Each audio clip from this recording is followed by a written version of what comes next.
Suesangman, Suesangman apa kabar semuanya? Semoga Suesangman dalam keadaan sehat ya. Nah, Suesangman, 今天是星期几？对，今天是星期五。Nah, 然后呢，学生们，我们要学习 tematik. Tema 3, subtema 3, kita akan membahas di PB 5 dan PB 6. Masih tentang benda di sekitarku ya. Oke, 学生们，准备好了吗？准备啊。Nah, 学生们, kita akan membahas muatan bahasa Indonesia dengan KD 3.1 dan 4.1, yaitu tentang menyusun informasi penting dari teks tentang perubahan wujud benda. Informasi dapat ditemukan dalam sebuah teks. Untuk menemukan informasi penting dari teks, kita harus membaca teks dengan seksama. Setelah itu, kita dapat menuliskan informasi penting dari teks tersebut. Nah, 学生们, kita coba membahas ayo berlatih yang ada di buku kita pada halaman 61 ya. Susunlah teks dalam kolom berikut menjadi teks yang terpadu. Tuliskan teks tersebut di kertas tugasmu. Kolom yang pertama yaitu proses menyublin dapat ditemukan dalam keseharian kita. Salah satunya pada kamper. Kamper merupakan salah satu benda yang mengalami proses menyublin. Nah, kemudian kolom yang kedua, benda lain yang mengalami proses menyublin adalah es kering. Es kering yang didiamkan akan berubah wujud menjadi uap. Es kering mengeluarkan uap yang lama-kelamaan akan habis. Kemudian kotak yang ketiga, kamper berwujud padat. Namun, ketika kamper diletakkan di dalam lemari, kamper akan berubah wujud menjadi gas. Hal ini disebabkan kamper mengalami pemanasan, sehingga membuatnya menjadi uap. Kemudian, yang kolom keempat, menyublin merupakan proses perubahan wujud benda dari padat ke dalam wujud uap. Perubahan wujud ini disebabkan oleh peningkatan suhu yang dialami oleh benda tersebut. Nah, sampai di sini teksnya, tetapi ini kan belum disusun. Nah, 学生们, sekarang berikut susunan teks dalam kolom menjadi teks yang terpadu. Nah, ternyata yang pertama adalah menyublin merupakan proses perubahan wujud benda dari padat ke dalam wujud uap. Perubahan wujud ini disebabkan oleh peningkatan suhu yang dialami oleh benda tersebut. Nah, sekarang nomor 2-nya apa? Yaitu proses menyublin dapat ditemukan dalam keseharian kita. Salah satunya pada kamper. Kamper merupakan salah satu benda yang mengalami proses menyublin. Untuk yang ketiga, kamper berwujud padat. Namun, ketika kamper diletakkan di dalam lemari, kamper akan berwujud menjadi gas. Hal ini disebabkan kamper mengalami pemanasan sehingga membuatnya menjadi uap. Kemudian yang bagian keempat, benda lain yang mengalami proses menyublin adalah es kering. Es kering yang didiamkan akan berubah wujud menjadi uap.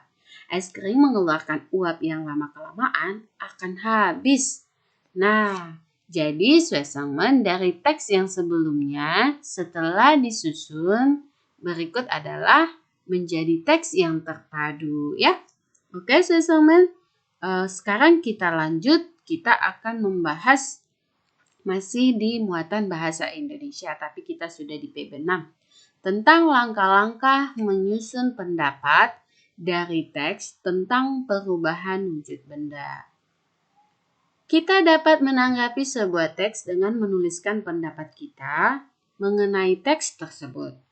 Untuk menanggapi teks, kita perlu membaca atau menyimak teks tersebut terlebih dahulu. Setelah itu, kita menuliskan pendapat kita berdasarkan teks yang telah disimak. Nah, cukup ya, dipahami ya, 学生们. Ada 3 poin nih untuk langkah-langkah menyusun pendapat dari teks tentang perubahan wujud benda ya. Kita lanjut ya teman. Menanggapi isi teks, bacalah teks berikut dengan cermat. Ada banyak peristiwa perubahan wujud benda di sekitar kita. Perubahan tersebut antara lain mencair, menguap, membeku, mengembun, dan menyublim. Perubahan-perubahan tersebut menghasilkan wujud benda yang berbeda dari aslinya. Peristiwa mencair pada sebuah es krim yang didiamkan di luar ruangan sering kita temukan dalam keseharian. Es krim yang berasal dari cairan lalu dibekukan. Ketika terkena suhu yang panas, maka es krim akan mencair. Hal itu menunjukkan wujud benda akan berubah dari padat menjadi cair. Peristiwa menguap pada embun juga terjadi karena adanya perubahan suhu. Malam hari, suhu akan menjadi lebih dingin. Oleh karena itu, pada pagi harinya, kita dapat menemukan embun yang berasal dari uap yang membeku pada malam harinya. Peristiwa-peristiwa lain juga memiliki faktor-faktor yang menyebabkan perubahan wujud benda. Teksnya sampai di sini ya, teman. Nah, dari teks yang tadi sudah Las bacakan, tanggapan dari teks tersebut dengan pertanyaan-pertanyaan di bawah ini ya. Jadi kita buat tanggapan tapi berdasarkan pertanyaan-pertanyaan berikut. Nomor 1. Apa judul yang sesuai untuk teks tersebut? Kira-kira judul yang tepat apa ya teman? Iya, judul yang sesuai adalah perubahan wujud benda. Yang kedua, apa isi paragraf yang pertama? Isi paragraf pertama adalah perubahan wujud benda menghasilkan wujud yang berbeda dari aslinya. Yang kedua, apa isi paragraf yang kedua? Jawabannya adalah isi paragraf kedua adalah peristiwa mencair pada es krim menunjukkan wujud benda berubah dari padat menjadi cair. Untuk pertanyaan selanjutnya, apa isi paragraf yang ketiga? Isi paragraf yang ketiga adalah peristiwa menguap pada embun menunjukkan perubahan wujud benda. Nah, untuk bagian selanjutnya, apa simpulan yang dapat diperoleh dari teks tersebut? Nah, kira-kira simpulannya apa, teman? Tuh ya. Simpulannya adalah perubahan wujud benda, baik itu benda padat, cair, maupun gas, akan menghasilkan wujud yang berbeda dari aslinya. Kita lanjut, teman. Sampai di sini, teman cukup paham ya tentang perubahan dari wujud benda ya. Nah, kita lanjut. Sekarang kita akan membahas muatan PPKN, yaitu peran dalam kelompok. Saat mengerjakan tugas berkelompok, setiap anggota kelompok memiliki peran. Pembagian peran harus dilaksanakan dengan adil. Nah, jadi saat pembagian peran itu diusahakan harus adil ya, supaya apa ya kira-kira teman? Ini saya tahu mah. Oke, kita lanjut teman. Tugas kelompok akan berjalan lancar jika semua peran melaksanakan tugas dengan baik. Kemudian pembagian peran dalam kelompok juga membuat kegiatan menjadi lebih cepat selesai. Ya, oke teman. Nah, sekarang coba teman menceritakan pengalaman teman saat bekerja dalam kelompok. Bisa teman ceritakan sama Cici, Koko, Mama, Papa, ya. Boleh seperti itu ya. Oke teman. Sekarang kita akan coba membahas ayo berlatih yang ada di halaman 62. Yang pertama, apa saja tugas ketua kelompok kegiatan? Kira-kira apa ya teman? Tugas ketua kelompok yaitu memimpin dan mengatur jalannya diskusi kelompok. Tuliskan contoh tugas juru bicara kelompok. Tugas juru bicara kelompok itu apa ya? Ya, yaitu sebagai pembicara yang mewakili suara kelompok. Kita lanjut. Bagaimana cara menentukan pembagian peran dalam satu kelompok kegiatan? Jelaskan pendapatmu. Nah, di sini Lause buat yang pertama yaitu memilih ketua kelompok dengan tugas memimpin dan mengatur jalannya diskusi.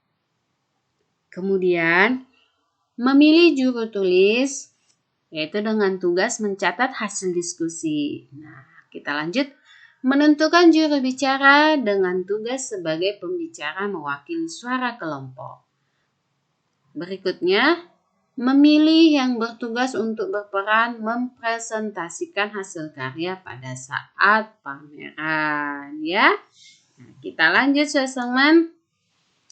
Apa akibat jika pembagian peran dalam kelompok tidak adil? Kira-kira apa akibatnya teman-teman? Iya, kegiatan menjadi lebih lama selesainya ya. Kalau tidak adil, maka akan mengakibatkan kegiatan menjadi lebih lama selesainya. Nah, selanjutnya, apa manfaat pembagian peran dalam kegiatan kelompok? Manfaatnya apa teman-teman? Niman tahu mah? Manfaatnya adalah tugas kelompok akan berjalan lancar jika semua peran melaksanakan tugas dengan baik dan membuat kegiatan menjadi cepat selesai. Nah, ini adalah manfaatnya, ya. Oke, teman-teman. Nah, sekarang teman kita akan membahas pembelajaran muatan matematika, yaitu menyelesaikan masalah kesetaraan satuan berat. Saat menyelesaikan soal kesetaraan satuan berat, kita perlu memperhatikan satuan berat yang terdapat pada soal. Jika satuan berat yang digunakan belum sama, maka kita perlu menyamakannya terlebih dahulu. Perhatikan contoh berikut. Ibu memiliki persediaan 2 kg mentega. Setelah digunakan untuk membuat kue, mentega ibu tersisa 500 gram. Berapakah berat mentega yang digunakan ibu untuk membuat kue? Tuliskan dalam satuan kilogram dan gram. Nah, teman perlu di sini teman ketahui bahwa satuan dari beratnya berbeda kan, di sini kilogram, sedangkan di sini adalah gram. Nah, kira-kira penyelesaiannya bagaimana teman-teman? Dan di sini kita diminta agar kita menyelesaikannya dalam satuan kilogram dan gram ya. Nah, di sini penyelesaiannya adalah seperti ini. Mentega yang digunakan tadi adalah 2 kg ya, 2 kg. Nah, tadi sudah berkurang 500 gram yang dipakai ya. Berarti kilogram akan kita tukar ke dalam gram. 2 kilogram, nah dikali berapa dari kilogram ke gram? Ya, 1000 ya, berarti sama dengan 2 dikali 1000 sama dengan 2000. Nah, ini hasilnya 2000 gram dikurangi 500 gram. Satuannya udah sama belum? Sudah. Di sini sudah gram, di sini juga sudah gram. Maka setelah dikurang hasilnya adalah 1500 gram. Atau tadi kan di sini diminta kita dalam satuan kilogram dan gram, maka 1500 gram sama dengan 1 kilogram 500 gram. Nah, teman-teman cukup paham ya? Sekarang kita akan mencoba membahas ayo berlatih yang ada di buku kita halaman 63. Yang pertama, berat semua pakaian Dedi setelah dicuci adalah 3 kg. Perhatikan ya satuan beratnya. Lebih 500 gram. Berapa gram? Yang ditanya di sini gram. Berapa gram berat pakaian Dedi tersebut? Perhatikan ya teman-teman. Di sini tadi berat pakaiannya si Dedi setelah dicuci sama dengan 3 kg lebih 500 gram. Yang ditanya berapa gram? Nah, ini satuannya masih berbeda. Kita lihat penyelesaiannya. Berat pakaian Dedi sama dengan tadi itu adalah 3 kg 500 gram. Berarti kilogram ini kita ganti ke dalam satuan gram. Yaitu 3 dikali 1000. 3 kali 1000 sama dengan? Iya, 3000. Dan jangan lupa kita tambahkan yang 500 gram tadi. Sama dengan 3500 ya. Kita akan membahas nomor 2. Ibu membeli 4250 gram telur untuk membuat kue. Tuliskan berat telur yang dibeli ibu dalam satuan kilogram dan gram. Di sini beratnya hanya diketahui dalam satuan gram. Penyelesaiannya seperti apa, Swesengan? Seperti ini. Tadi berat telur adalah 4250 gram. Seperti ini ya. Tuh ya. Nah, ini akan kita ganti ya. Karena tadi dia itu dari gram. Jadi 4000 dibagi 1000 dalam satuan kilogram ya. Maka akan kita bagi, bukan dikali ya. Ditambah 250 gram. Yang ini tadi ya. Sama dengan 4 kilogram 250 gram. Tuh ya. Oke, kita lanjut untuk nomor 3. Hasil tangkapan ikan seorang nelayan 10 kg lebih 300 gram. Ya. Setelah semua ikan dikeringkan untuk dijadikan ikan asin, beratnya menjadi 8 kg 200 gram. Berapa gram berat air yang menguap? Nah, kira-kira ini kita jumlahkan atau kita kurangi, Swesengan? Coba. Berat air yang menguap tadi adalah berat ikan di awal ya. 10 kg 300 gram. Nah, setelah kering dia jadi berapa? 8 kg lebih 200 gram. Berarti kita kurangi ya. Setelah kita kurangi, nah 10 kg dikurang 8 kg sama dengan 2 kg. 300 gram dikurang 200 gram sama dengan 100 gram. Jadi hasilnya sama dengan 2 kg 100 gram. Tetapi ini harus kita ganti ke dalam satuan apa tadi dibilang?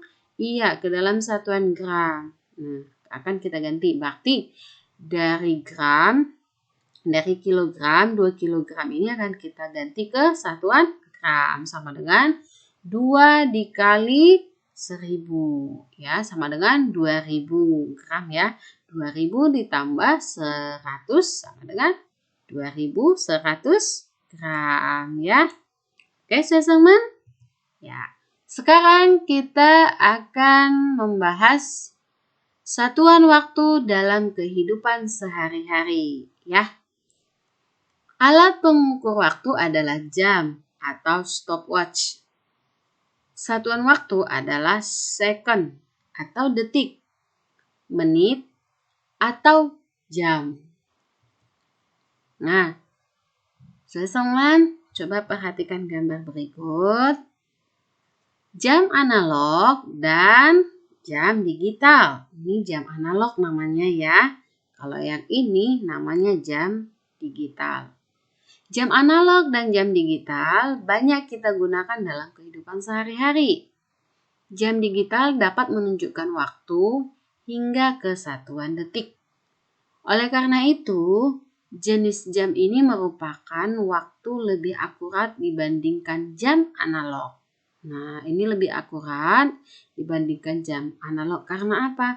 Karena dengan jam digital ini kita langsung bisa melihat menitnya, detiknya, bisa ya.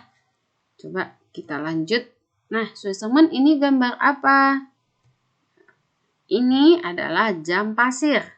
Biasanya digunakan untuk mengukur lama waktu tertentu.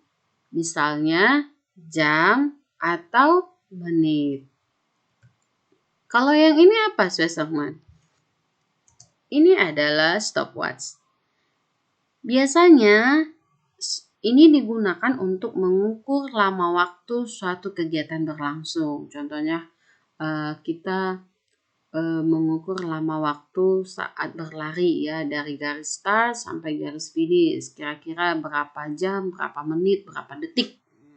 Biasanya ini digunakan ya, yang ini digunakan stopwatch-nya ya. Kita lanjut. Teman, untuk pembelajaran kita sampai di sini dulu pembahasan tematiknya. Nah, seharap dari apa yang kita bahas tadi, semoga teman bisa mengulang kembali di rumah, dipelajari lagi bukunya agar teman lebih paham lagi ya. Dan jangan lupa teman tetap jaga kesehatan, jangan malas minum, dan tetap patuhi protokol kesehatan ya. Oke, teman, sampai di sini pembelajaran kita. Sampai bertemu lagi di pembelajaran berikutnya. 谢谢学生们，再见。